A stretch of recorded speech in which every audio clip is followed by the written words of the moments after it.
Hello everyone, my name is Nicholas Jones. I'm a dancer from Ballet Canadian de Montreal in Place des Arts here in Montreal. And today I'm going to be talking about art on the African continent, and more specifically ballet in Kenya, and a personal quest of mine that I started around 2 years ago with my partner Julia in beginning a school in the excellence of arts for Kenya.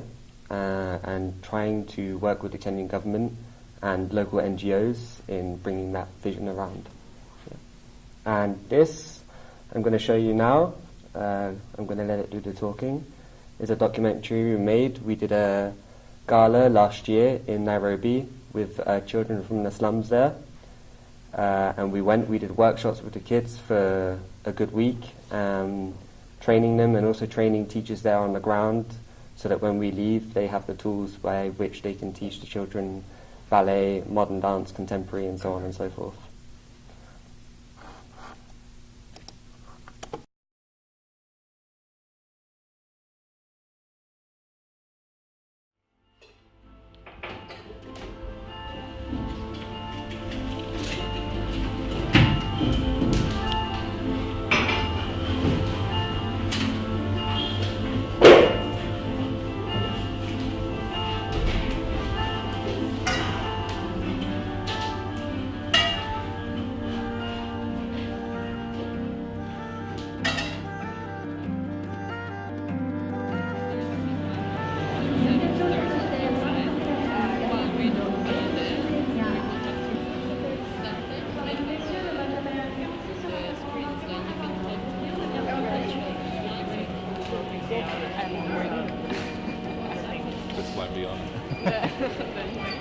I was really interested in seeing how ballet can exist in a country that is so underdeveloped, and I really wanted to support the fact that ballet does exist, and that despite all of these barriers, developmental barriers, in Nairobi, they still value the arts enough that there's a school where kids go.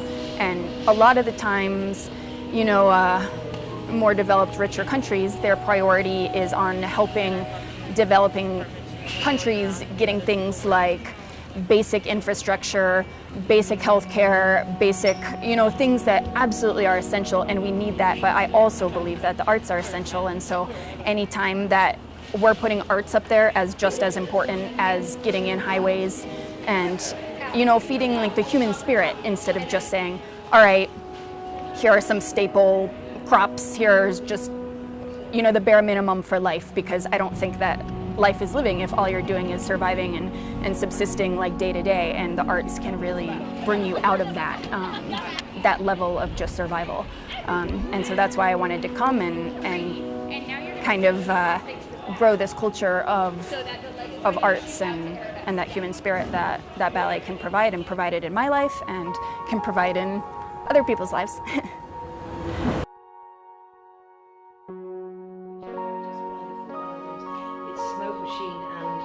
There's joy in my heart, these two. Then we'll have our ballet kids, then we'll have your show. And then at the end, we thought we'd bring everybody on, not to dance because it's going to be too complicated to bring them in with you. So when you finish, the finale will be, all the kids will come on stage and you'll all sing. You can learn it. Our theme song, which is Neon Nation Aways a Power, which means if you show me how, the verse is all, yes, Neon Nation, Neon Nation, yeah, and then Neon Nation Aways a Power, which means if you show me how, I can learn. Because all they've seen is they've seen it in film, they've never had to.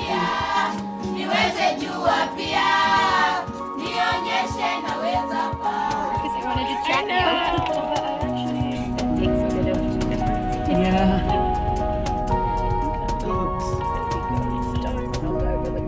You know, as a dancer, sometimes you feel like it's hard, you don't make a lot of money and you don't have maybe that big of reach to influence people, so you want to change the world and you think it's hard. But in this case, we've been able to use what we've been trained in and what we love to directly impact kids who might otherwise never get to experience ballet. And it's really fun to see ballet touch children who don't have as much as we do, but they have the same joy when they're dancing that we do, and that's really special. And I'm really glad, you know, to be able to spend my time doing that. A lot of times over the summer, you can guest, you can find a gig where you can just earn some money, or you can just take the summer off and relax and don't do anything. But I think for me, the opportunity to come here came about, and I couldn't think of a better way to spend my time over the summer, given there was a chance to have this impact on the children.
Uma das coisas que eu queria mostrar, ou pelo menos poder transmitir, assim, vindo do Brasil, de um país que também é terceiro país, tipo, mundial, no nível, eu entendo às vezes, tipo, você pensar que as coisas não são possíveis, que as coisas não podem acontecer, né? E eu venho de uma cidade pequena, de uma família que não tem muito dinheiro, e fazer balé, dançar na Europa era uma coisa muito distante, era um sonho assim muito grande. On the side. Yeah. Okay, not on top of it. No. They're okay. Estando aqui hoje, tipo, vindo da Europa para trabalhar na África num projeto social, sendo que eu venho do Brasil, é possível sim. Às vezes a gente acha que não e que as circunstâncias não são boas, que a gente não vai conseguir, mas se pode sim. E é isso que eu queria, tipo, poder compartilhar com as pessoas daqui, sabe? Que por mais que as coisas estejam complicadas, estejam difíceis, que é possível sim. E muito das coisas que eu conquistei foi, assim, ajudando um ao outro, sabe? Porque a gente não tem condições, né? Eu recebi muita ajuda, então é uma coisa que também, que eu acho que é legal, é bacana você comentar com as outras pessoas, tipo, ah, essa pessoa me ajudou, eu estou aqui por causa dessas pessoas, então você, não sei, faz com que as pessoas parem para pensar e falar assim, poxa, tipo, as pessoas podem ajudar umas às outras, sabe? E fazer um futuro melhor. Garilla moshi, smoke machine, joka linakuja, sukuma wiki green. Garilla moshi, linaleta chakula kutoka mashambani ningeweza ningeenda. Gari la moshi, smoke machine. Joka linakuja, sukuma wiki green. Gari la moshi linaleta chakula kutoka mashambani, ningeweza ningeenda. Where are you going? Where have you been? Can you take me with you, smoke machine? Where are you going? Where have you been?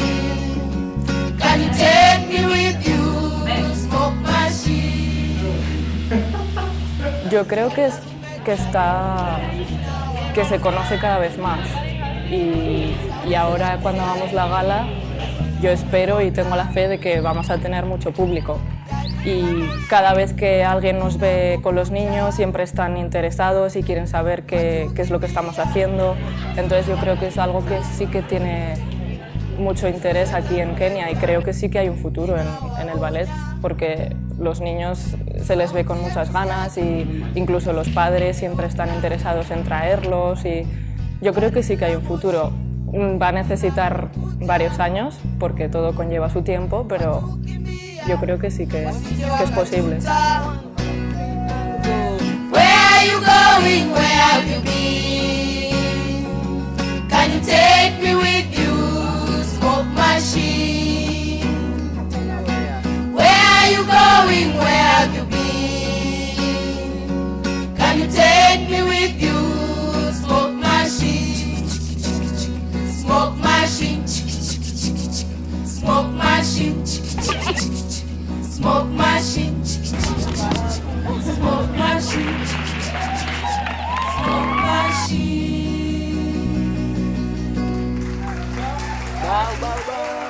Twende kazi.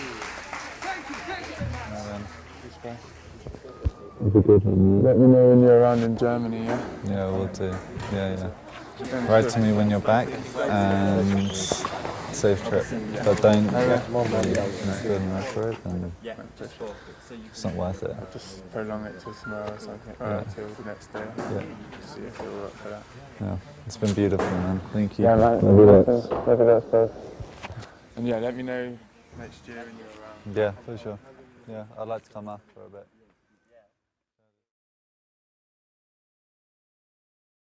So that was an amazing time, and we'll be doing the same thing this year, and next year, and the year after that, and so on and so forth. The goal is to, it's baby steps right now, and we're kind of building it like Lego block. This year, Huli and I are going for 18 days, so it's a lot longer. I'm going to be working with the children for a lot longer period of time, and also with the teachers, like giving them the ins and outs of the technique of ballet, essentially so that when we're not there, they can continue working with the kids. The NGO that we work with is called Anno Africa, and she, the woman who started it in memory of her son, who passed away sadly, and it's been going 15 years now, and it's not just ballet that they do, but also circus, modern dance, dramatic writing, drama, music, and their own traditional dance forms as well, of course. When we're there, they enjoy very much to teach us and try and teach us their own form of dance, and we have a great time struggling with that.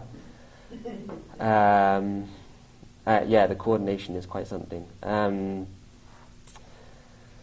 What else can I say about that?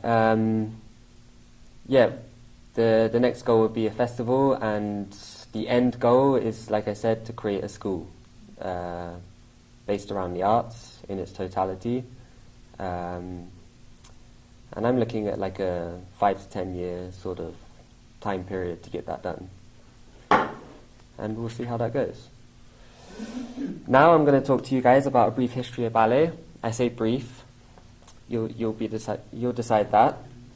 Ballet was first witnessed and developed out of the Italian Renaissance courts and spread out into France under the guidance of Catherine de' Medici. She was the Queen of France from 1547 to 59. Dancers were mostly noble amateurs that did it as a hobby, and it didn't become seen as a professional occupation until later. French court ballet became more advanced under Louis XIV, and he in fact founded the world's first school called Académie Royale de Danse in 1661 to start training the first court dancers and teachers to establish the technique of ballet more precisely. The current Paris Opera and Palais Garnier was in fact born out of this school in Paris, and they still exist today, so it's a 450-year-old establishment. Jean-Baptiste Lully and Pierre Beauchamp. Lully was the director and Beauchamp was the first ballet master of the Paris Opera. Both helped enormously in developing ballet much further, and you could say are the first real pioneers of ballet. They created the first 5 positions in ballet that are essential foundations of any ballet technique, still today. By 1681, the first ballet dancers took to the stage having been trained by the school, and ballet had arrived professionally in Europe. One such dancer that was produced was a guy who was named Auguste Vestris. He was a remarkable dancer for the time and a huge influence for many later choreographers and dancers that would come around through Europe to watch him dance at the Paris Opera. Another notable addition from the Italian ballet circles, though much later on, in 1850 to 1928, was Mr. Enrico Cicchetti. He is a very important person in the Italian ballet history, for he developed the port de bras, the arms, to the degree that we find them today. He also put a heavy emphasis on the way to perform ballet and balance and poise and posture. He brought about the main aesthetics of ballet, and it is thanks to him mostly what we see today as classical ballet. We are all taught as dancers Cicchetti method in ballet. It doesn't matter where you come from in the world. Then ballet stretched out into other parts of Europe. A notable mention is Denmark. I'm not going to go through all of them, but Denmark was a notable mention, and it was around 1771 up until today. It was then that the Royal Danish Ballet was founded, and many dancers and choreographers were produced by the school. In Denmark, around 1830 to 48, one such person by the name of Auguste Bournonville started to develop his own technique and repertoire to add to the already rich French repertoires that had been developed in Paris. He changed the arms to add more lift to the jumps and started to add more beating with the legs while airborne. He also developed such wonderful ballets called Napoli, La Sylphide, and La Conservatoire, to name a few. Then, of course, the Russians. Russia's journey with ballet began also in the 1700s, 1731 to be precise, under the guidance and tutelage of Jean-Baptiste Landais, another Frenchman. The French were basically responsible for teaching ballet throughout Europe, like that's a given. He had come from Paris, as most did during the time. The Empress Anna had invited him to the court to start teaching, and he developed the first school in Russia, the Imperial School. Ballet continued to develop over the centuries under this great school and branched out into other cities in Russia outside of St. Petersburg. Over these years, the 2 great ballet theatres called the Bolshoi Ballet in Moscow and the Kirov/Mariinsky Ballet, they changed between those 2 names, in St. Petersburg were founded and are still around to this day, giving incredible performances world over. Then in 1902, Sir Diaghilev, with his Ballet Russe, left Russia for Paris to show the rest of Europe what the Russians had to offer. Anna Pavlova was the star of the Ballet Russe, and her Dying Swan variation is still performed around the world today. The Ballet Russe was very well received in Paris, and they became stars instantly. Russians have a very rich tradition with ballet, and they have developed their own technique under the guidance of Agrippina Vaganova. The Vaganova technique focuses again on big jumps, and in general there is a particular detail to the technique which focuses on the coordination of the arms and legs together. That's how they get their height. She also set out the proper timing for learning each and every step in the ballet technique and puts a heavy focus on strength, flexibility and endurance. It is deeper and requires the dancer to use his plie to the absolute maximum. You can attain maximum height of jump with Vaganova technique, whereas with the French technique there is more emphasis on petit battement and the little jumps, but fast and precise with lightning reactions change direction. The French also use something called épaulement, where they have this shouldering action going on, and it's all about posture and looking divine, you could say. Then, after this, like in the 20th century, it spread out into the USA. In 1933, a man by the name of George Balanchine left Russia for the USA. He emigrated, and with a man called Lincoln Kirstein, founded the School of American Ballet. He, with his technique that had been taught in Russia, went about mixing this with what he had seen on Broadway and in Hollywood, and developed what is today called neoclassical technique, or simply Balanchine technique. It requires much crossing of the legs, and the arms are very large and accentuated. The style of dance is quite loud and impressive, and the dancers must perform with a big sense of showtime about them. You can definitely see the Broadway elements in Balanchine's ballets, some of which are called Theme and Variation, Symphony in C, and Apollo. And then, after this, nowadays, ballet has stretched far and wide out into Asia, in Japan, China, Philippines, Australia, New Zealand, and also South America and Africa. Notable places are Brazil, Argentina, Colombia, Egypt, Chile, South Africa, to name a few. In fact, out of South Africa came a famous choreographer called John Cranko, whom I have had the pleasure to perform many of his ballets in Stuttgart Ballet, such as Romeo and Juliet, The Taming of the Shrew, Onegin, and he did his own Swan Lake as well. He was a simply magnificent man with a beautiful vision of ballet and how to construct ballets.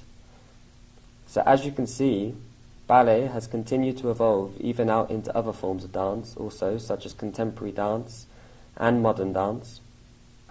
There really is no stopping something as beautiful as ballet, and it doesn't matter what nation or culture. It appears many people, like with great classical music, have a wish to see the great classical ballets. Many children leave a ballet theatre or an opera house with the dream of one day gracing the stage and learning the techniques by which these dancers appear to levitate momentarily as they glide and jump across the stage, telling their stories of tragedy and glory. Now it will make its full entrance and final hurrah on the African continent, and we would like to begin to build the first major national art school in Kenya in cohesion with Kenyan government, to give the children there the hope and optimism to be themselves great dancers, artists of all kinds, though not just ballet, but other dance forms. Classical painting, classical composition and musical instruments, drama and poetry, and so on. Now I'm going to talk about the Belt and Road Initiative and how this grand infrastructure scheme can help Africa, and more precisely, Kenya, realize its cultural dreams in art. I will be talking a lot about the SGR and going through some photos regarding this grand project.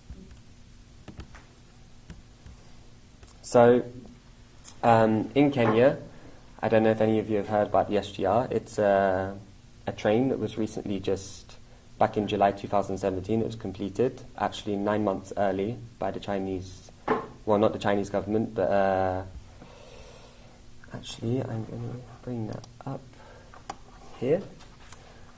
So this is an Excel sheet that I made myself of all the this is just transport infrastructure projects in Africa that I've managed to track so far. I've got 163, as you can see, 24 complete. Yeah. So let's focus on Kenya, and this is the one that I'm focusing on. It's 472 kilometers long. Like I said, was done in July 17, and was built by CCC, which is the China Civil Construction Company or something. It cost $3.4 billion. They use 50,000 employees locally.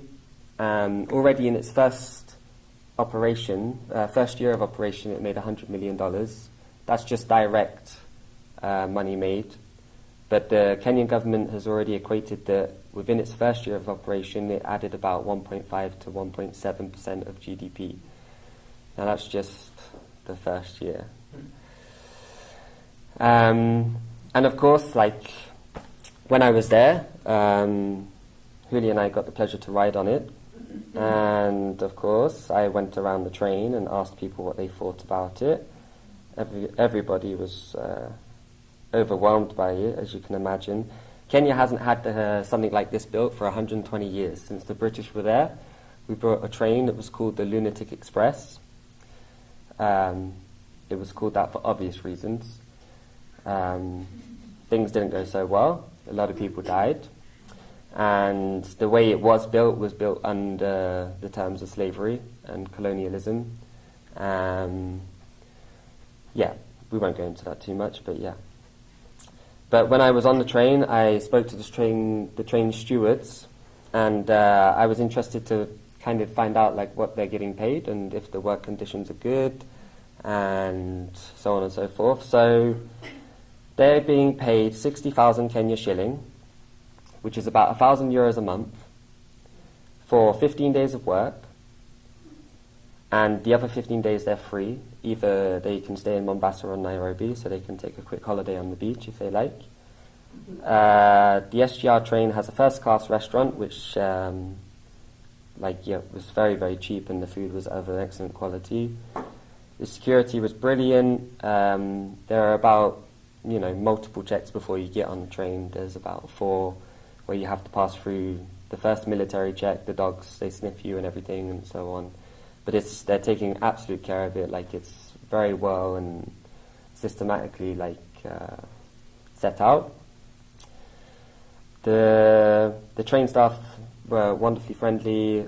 Toilets, you can even get hot water on the train to fill up your own tea for free, something which you won't get in England. Now, to compare to that, the place where I was staying in Kenya, the security guard, he was making 6,000 to 8,500 Kenya shillings a month, which is about 200 euros a month. And he was having to provide for his 4 kids off of that and his wife, and obviously was struggling. So you can see right there what a major infrastructure project like this brings about in opportunities for people who get to work on this train. And bear in mind that a lot of people that get to work on the train are women. All the drivers of the train are women, in fact. I think it's 13 women. The Chinese government, they took these women to China for a 9-month course in driving trains. And not only that, they got to learn Chinese.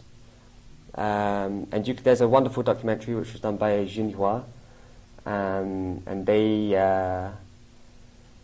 you will actually see that the girl, the main driver, she speaks pretty fluent Chinese, and she's remarkable.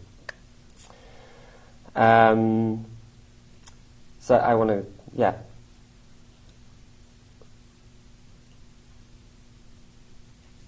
poverty reduction. How do we, this is obviously one of the best ways that you can bring about poverty reduction. You build a project, you employ 20,000, 50,000 people, and that's just one. So there we have 23. They're doing cable car lines, they're doing seaports, they're doing bridges, highways, so on and so forth, and that's just Kenya. Then you've got Ethiopia, Egypt. I think in total here we have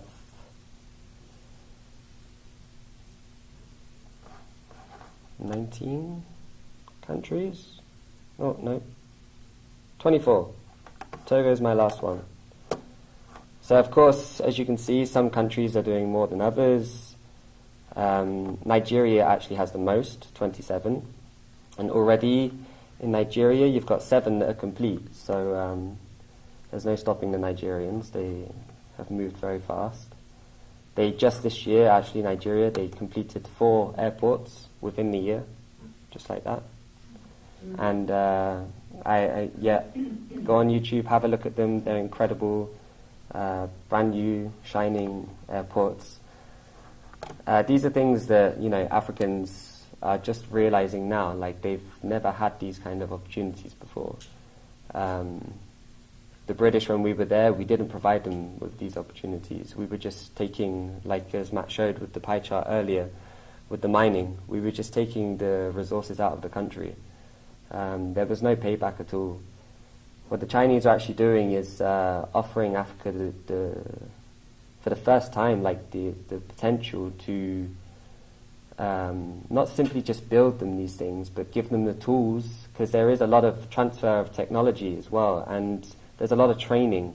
Whenever I've been there, what I'm seeing is like you'll have 50 Kenyan guys alongside a road, all dressed in the kit, and you've got one Chinese instructor, and he's literally teaching them, like maybe it's the most basic thing, but he's teaching them how to do it, so that when he goes, they can do all of these things themselves. Like, they don't need to rely on outside nations ever again. So once it's been done, these people are going to build the nation themselves. Now I want to just quickly read out a speech here from Xi. If you give me one moment, because I lost it. Here we are. Let us build a China-Africa community with a shared future that enjoys cultural prosperity. Both China and Africa are proud of our splendid civilizations, and we are both ready to make greater contributions to promoting cultural diversity in the world. By enhancing exchanges, mutual learning, and harmonious coexistence of our civilizations, we will inject lasting impetus into invigorating our civilizations and cultures, enriching our artistic creations, and provide rich cultural nourishment for China-Africa cooperation. I want to pay attention to enriching our artistic creations and provide rich cultural nourishment for China-Africa cooperation. I wouldn't just say China-Africa, I'd say, like in our case, for example, what we're doing, like, it's ballet is a European creation out of the Golden Renaissance, right?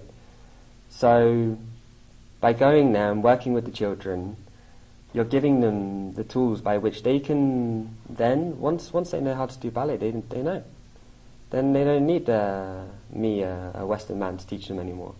And if I can teach the teachers there as well how to teach ballet, even better yet, because they can then formulate their own private schools or public schools, whatever it may be, and teach whoever that they want freely, and, you know, knowledge is free. Like, you just get in a studio with a child, you begin with the very basics of ballet, like you start with your plie and your tendu and your grand battement and so on and so forth.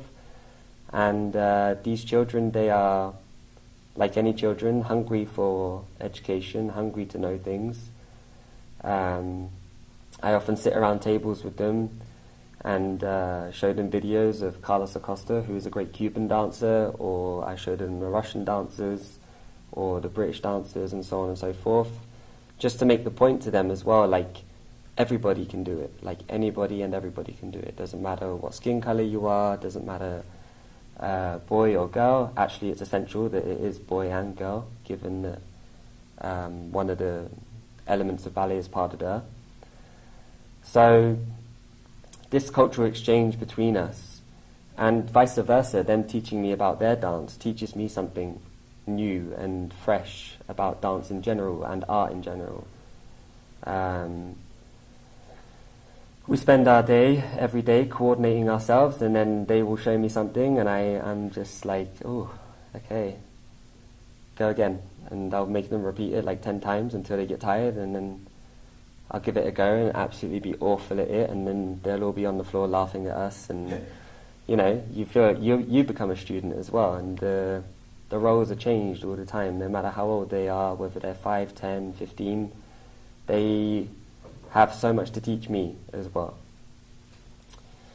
So now I want to finish with another subject related to all of this, and that is racism and its elimination worldwide using none other than art and intellect. And that is in fact the lack of these two aspects in peoples of developing nations that has kept racism around up until today, I feel.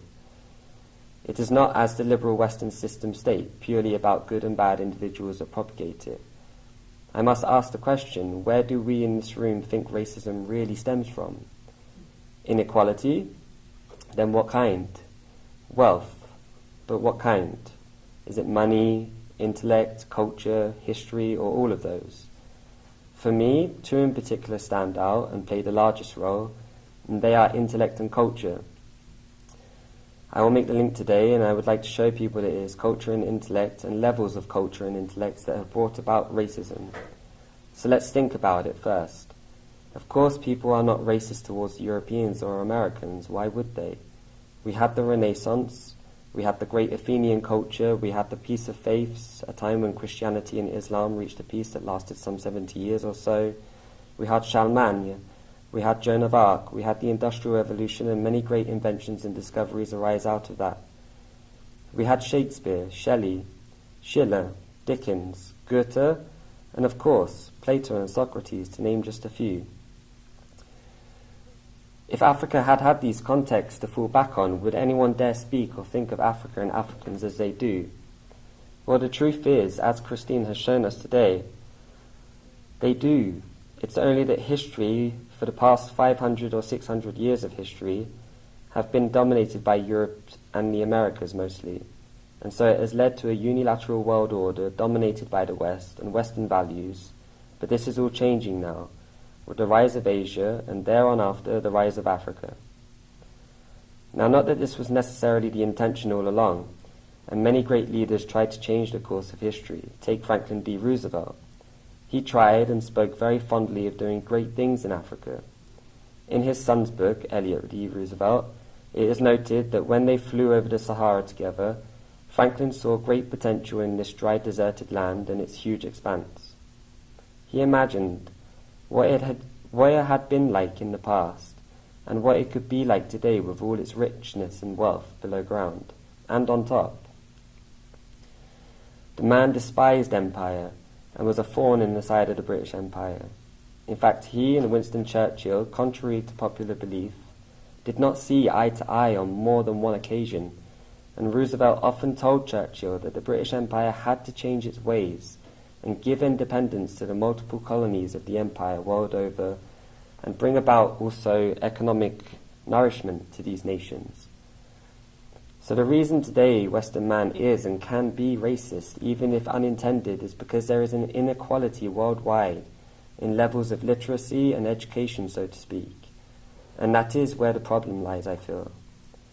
In the inequality of our minds as people on this planet.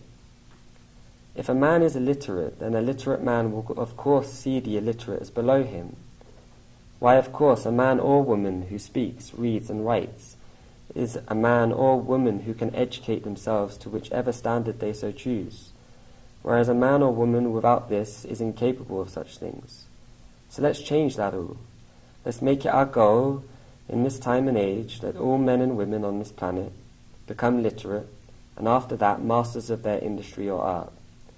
Let's give the continent of Africa the foundational tools to go out and realize their grandest and most beautiful dreams from mankind, so that they can build and bring about the future that they wish and set the path for themselves. They are, in fact, the fastest growing people on this planet and the youngest. By 2050, 1 in 4 people on this beautiful planet will be African. We should all note that, and we should all want to help make sure that they are a liberated people with great artists, dancers, musicians, scientists, writers, inventors, and so on. That's what Western liberals don't get. So many still live in darkness while they lark on about rights that they don't understand, for they haven't studied history well enough about how those rights came to be. They think it's their right to do whatever they want and play video games and destroy their brains with drugs, sex, and rock and roll culture. There is no responsibility in people today. I say fight for the rights of others who deserve better and have so little. That is the best right we have. We can be that difference for people who are suffering by simply lending a hand and pulling them up with us. That's equality. Racism will be dead when the first African arrives on the moon, better yet Mars.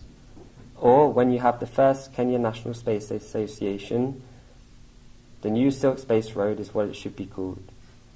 The same applies to a great African or great Kenyan art school, and that's what we're going to fight to build. Thank you.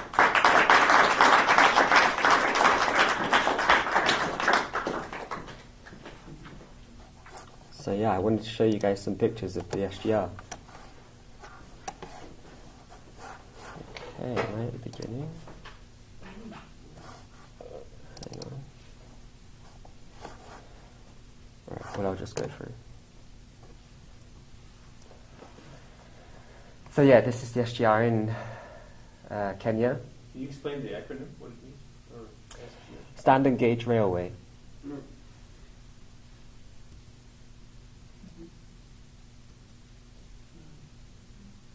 So it's this one, and then there's another terminus in what was the other city? Mombasa. Yeah, and it will go. I'll show you a map in a few moments' time. It will pop up somewhere. That's inside the station. Bear in mind, like even the stations, they haven't been filled with food courts yet or anything like this. There's no coffee places there yet. But of course, when it is, that's again indirect economy which is going to be created. So that $100 million does not include anything other than what is made off of the train itself. So this is a map where you can see. So this is the first phase. This is done. The second phase is going to be done in September this year, and it will be part of that phase includes a 5-kilometer tunnel called the Ngong Tunnel. It's the second longest tunnel of its kind on the African continent. It will go on to Lake Victoria, Kisumu, which has a lot of trade already taking place on it. And then to the border here with Uganda, going on to Kampala. Kampala have also just signed an agreement with the Chinese government to build their link here. Then it will go down into Rwanda, Kigali here, and link up with what Christine was talking about earlier, the Tazara rail in Tanzania, which is this one here, which we can't see.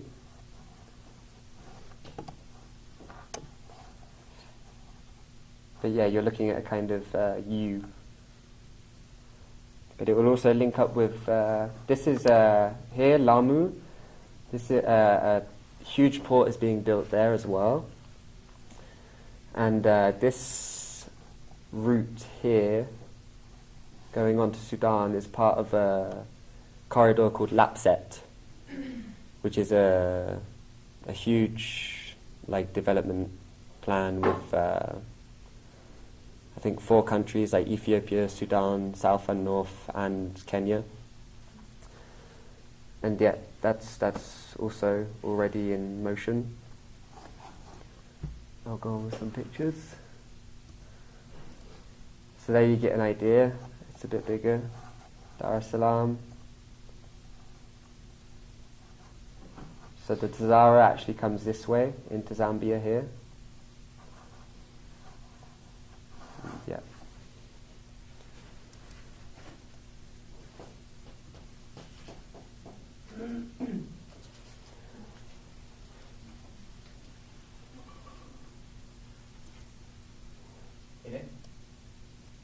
Quick question. Yeah. In your work, is there what's your take on high-speed rail in Africa?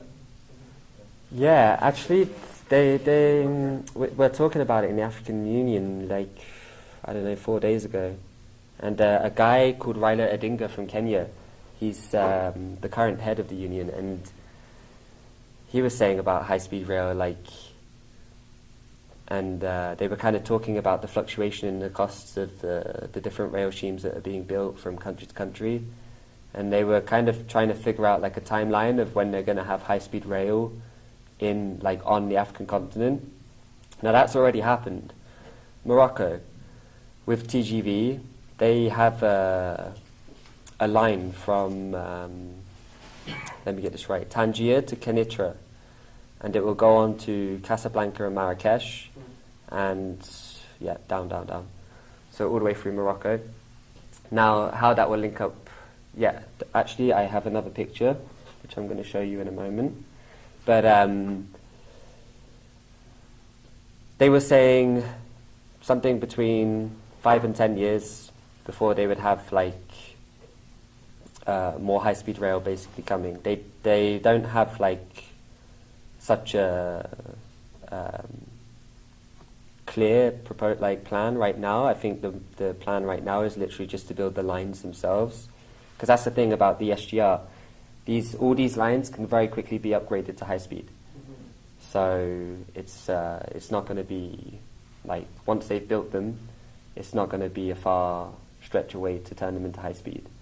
I think it's literally just a matter of changing the train. As you can see on this train here, on this track here, you have on the side here these square blocks. So this is where the future electricity pylons will go. So the Chinese, they've already built everything, like, you know, thinking ahead. And because when the Kenyans were figuring out the costs of the project, they didn't have the money to put the electricity in already, and because of electricity production in Kenya, they noticed that they had a shortfall of electricity, so it would have been, say, dodgy to pull electricity from other places to power the train. So right now they're using diesel, but that's really not going to be long. I mean, they said like 18 months before it becomes electric. So, yeah. That's Nairobi terminus. It's really impressive, guys. I mean, like, yeah, when I was there, it's like, it's a spaceship. This is economy. So yeah, $6 for a 500-kilometer journey. That's business class. It's not a huge difference. Yeah, got a bit more space. The seats turn. No. That's Mombasa terminus.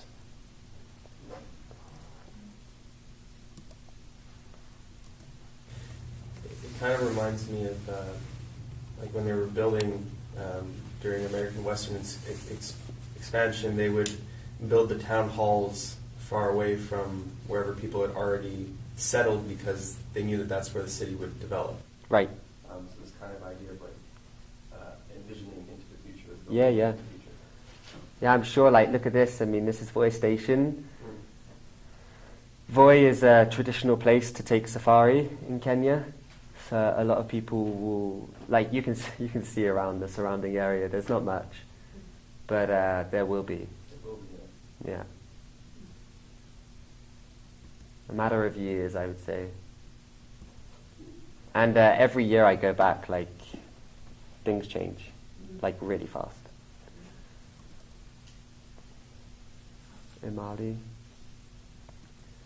So it's not just the, you know, Mombasa station and Nairobi, like, the stations in between are... So this is the second phase, which I found yesterday night, and I was like, oh, I'm going to chuck that in there. So it's another station going on past Nairobi. These like city-to-city rails, are those also going to be connected to then like intercity kind of transportation? Yeah. So the government recently actually just signed a deal within the government to rehabilitate the Nairobi intercity line. So I think that includes like 28 stations. Right now, only 1% of Nairobi's population uses the intercity rail line, and they want to bring that up to like 20-25%. Right. So, can't remember how much money they were talking. Around $30 million to rehabilitate all the stations within Nairobi.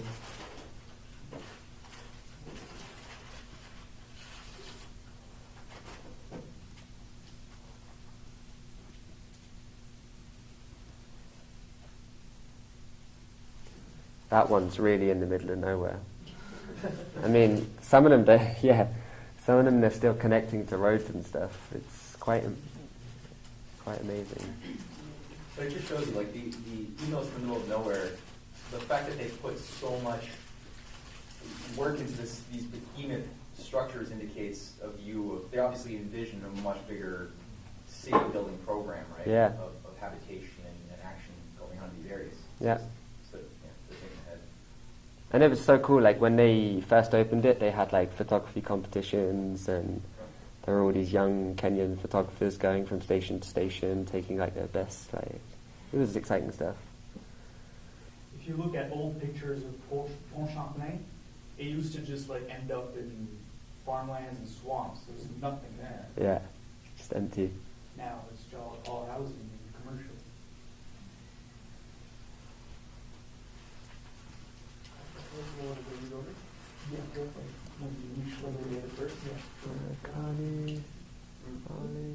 So, this is what I want to show you.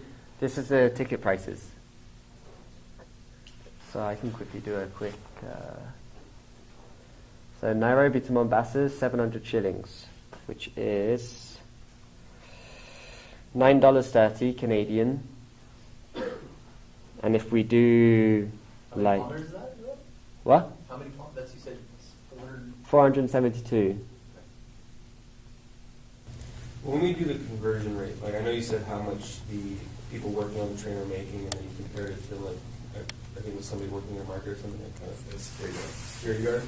Like, and in line with this thinking that like obviously down the road there's going to be more economic growth, so more people will be able to afford it. But at this point, it's not that like, unless you could afford it, 700 shillings.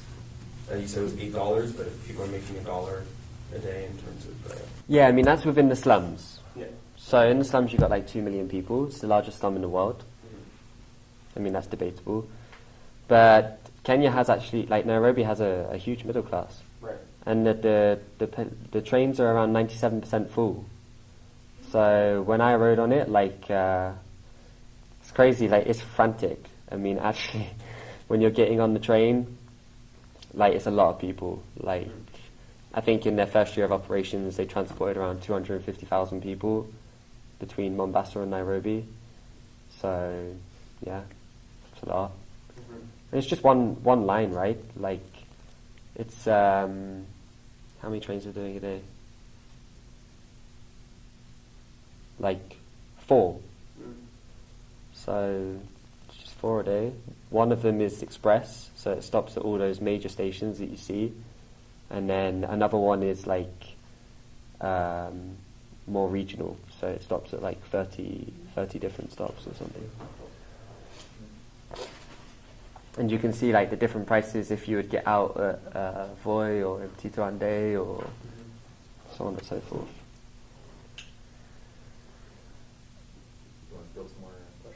Oh, that's Ethiopia, by the way. The light rail, that was also built by China, but that's for another day.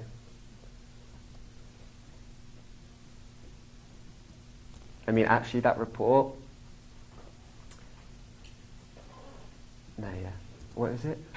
Yeah, the network has already transported more than 29 million people in just 9 months.